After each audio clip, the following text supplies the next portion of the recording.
Next up at UFC Vegas 79, we have Ricardo Ramos taking on Charles Jourdain. Ricardo Ramos is 16-4 overall, 3-2 in his last 5. He is coming back to the cage after a year away, and he's taking on Charles Jourdain, 14-6 overall, 3-2 in his last 5. Coming off that domination of the very pathetic Kron Gracie. Charles Jourdain, this guy's a fun come-forward striker. He does have a very good chin. He's very fast. He's got good timing. He's willing to take chances with his spinning attacks, his flying attacks. Not the most technical guy in the world, but he's an absolute dog. He's going to keep fights ugly. He's going to stay in your face. I mentioned he's coming off that win over Kron Gracie. I mean, Kron Gracie spent that whole week pretending to be a Diaz. I'm a badass. I'm not going to and then just was butt scooting, pulling guard. What a pathetic loser. What's up? Rumor is, and I don't know if this is 100% true, that Mike Bell had that for Kron 29-28. Okay. Anyway, Charles Jourdain. I just broke down. Ricardo Ramos, very dangerous guy. He's really good everywhere. He's long and rangy with slick BJJ. He's got high kicks, spinning attacks, or great jabs, solid leg kicks. If it hits the ground, he's always going to be hunting for a submission, and he's really fast in those transitions. He's been out for about a year, and he's coming off that wild knockout over Danny Chavez. This could be a fight of the night type situation. This should be really fun, back and forth fight. Both these guys are tough. Ricardo's probably the more dangerous of the two, but Charles Jourdain can make any fight ugly. Jacob has mentioned this before about Charles Jourdain and others, where anytime you talk about how tough somebody is, it's basically saying they're not very skilled, they're just tough. And that really is a Charles Jourdain situation where he's exciting, he's fun, he's going to do a lot of things. But when it comes to just straight up, clean, solid technique, he makes up for it with just like grit and toughness and stay in your face. So Charles Jourdain is going to be the animal. He's going to be the fan favorite. But I do think the precision of a Ricardo Ramos, and I think the danger on the ground is probably going to be the difference here. So very, very, very slight, tiny little slight lean towards Ricardo Ramos, but Charles Jourdain could just make this ugly and sneak it out. What's what do you that think, from? Jakey boy? I don't know. What? With Ricky Ricardo? Ricky Ricardo? Man, I'm 40, not 80. Lucy. We'll see. Come on. I said the name. I Love Lucy. You ever watch I know what it is. I knew what it was once. That's why I was asking, what is it? And you're sitting there just dumbfounded. But that's why I said I'm 40, not 60. I mean, I Love Lucy was on in 1950. And also, it's whatever. Ricky, fucking, what's a fucking? I can't. I'm just fucking just blanking. No, Ricky, fucking. What is that? Fucking. That's with Cuba Gooding. Fucking. What's that movie? Radio? Boys in the Hood. Yeah, decent. Boys in the Hood. Yeah. Oh, radio. All right, go ahead. Anyway, I'll be honest. When I first saw this matchup, because full transparency, I did have my thing, not against Charles Jourdain in the past, but one of my favorite lock of the weeks of all time was Marcelo Rojo, and I picked him against Charles Jourdain for the reason Angel mentioned.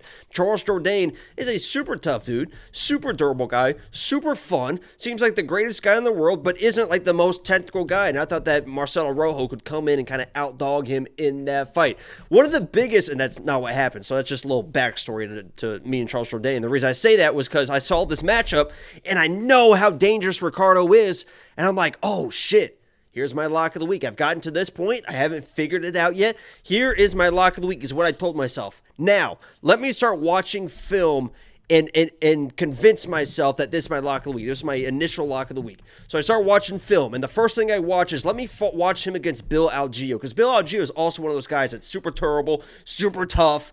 He had 8 takedowns in that fight versus Bill Algeo, and Charles Jourdain, one of his biggest downfalls is probably in his takedown defense. You can take him down. So I'm trying to put 2 and 2 together. Okay, everything is looking for good for lock of the week. He can get the takedowns. He's dangerous. Charles Jourdain, blah, blah, blah. I start watching that fight. 4 takedowns in the first round. Basically 0 control. And those takedowns weren't wrestling takedowns. They were like body lock, muscle, a little bit of trip. He had some inside trips, had a lot of physicality, and you saw in the second and third rounds that really wore him down. He is a guy that is fun, exciting, dangerous in the first round, but if it gets out of the first round, he really slows down, especially if he's grappling, which I think he's going to do in this fight. And Charles Jourdain, to his credit, is a good grappler. He knows how to stay safe. He's a black belt in jiu-jitsu. So I think that Ricardo Ramos is going to come in, look like he's having success, doing the wild spinning stuff. Charles Jourdain would kind of take his time, see what's going on, and then Charles Jourdain is just going to lay on the Charles Jourdain pace and pressure in the second round, in the third round, and maybe even find a finish in the third round when he starts hitting that rhythm, because there is hardly anybody more dangerous than Charles Jourdain at 145 when he gets in that flow state where he is just nonstop in your face. Nothing is going to stop this guy, and I see Ricardo kind of slowing down and maybe getting finished late. So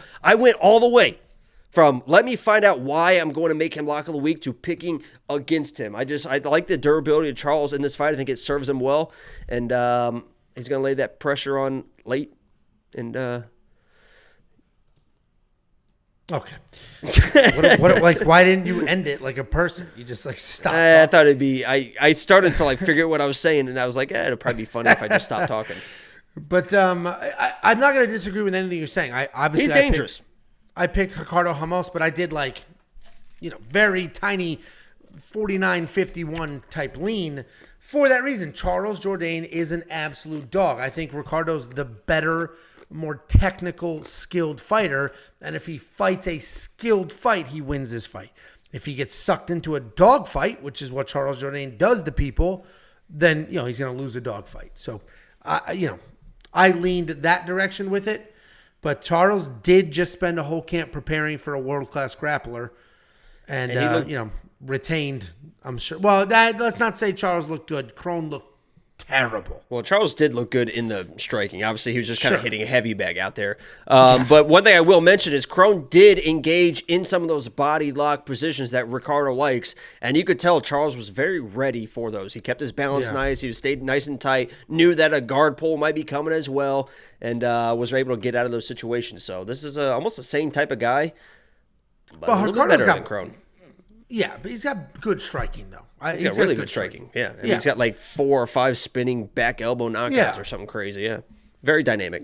No, I'm just saying as far as like in the that type of takedown, kind of the same thing. Yeah. I got you. So anyway, we are split on this, but I don't think it's actually you think Charles is going to win by finish. I think he has the opportunity. I don't necessarily say that. I think he's got the opportunity to wear this guy down. Well, $7,900 in DraftKings.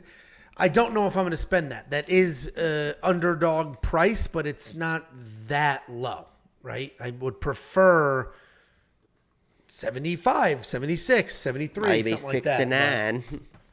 But at the $7,900, we're almost talking even money, and I don't think it's necessarily worth it because Charles is dangerous, and there's a couple other.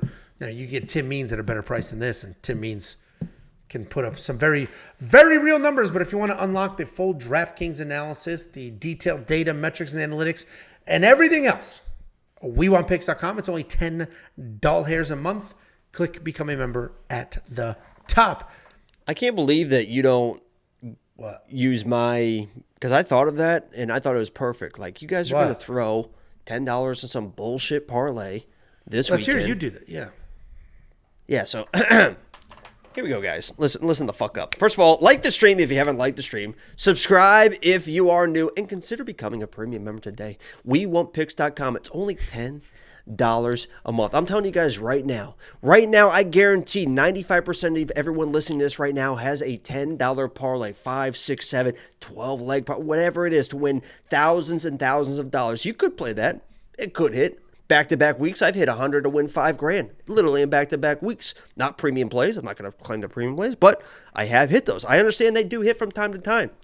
But what you could do is you could get the tools necessary to learn. I'm speaking to America. Excuse me.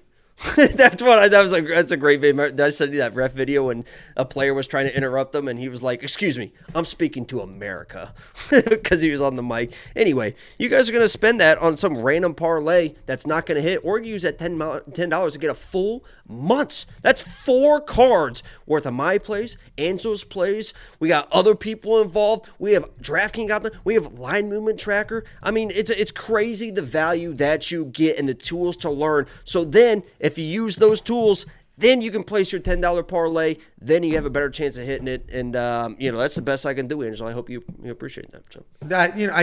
I do. Thank you for taking over some of the sales pitch duties, because that's usually me. $10 freaking dollars.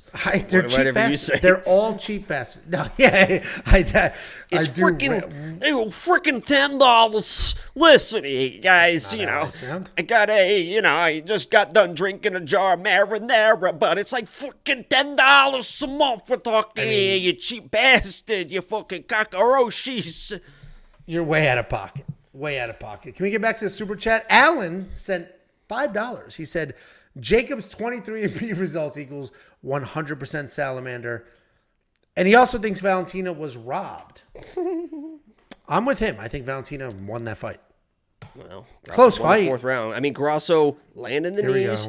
She got the most significant thing in the round was her picking Valentina up overhead, slamming her down. And then even at the end of the round, she had that heel hook basically locked in. I mean, that thing was basically, so she had a submission attempt. She had a slam takedown. She had those knees. All that happened was one punch cut Grasso's cheek. She started bleeding, and the refs were like, the judge was like, oh my God, she's bleeding. They bleed once a month all the time. It's no big deal. They're used to fucking. Jeez.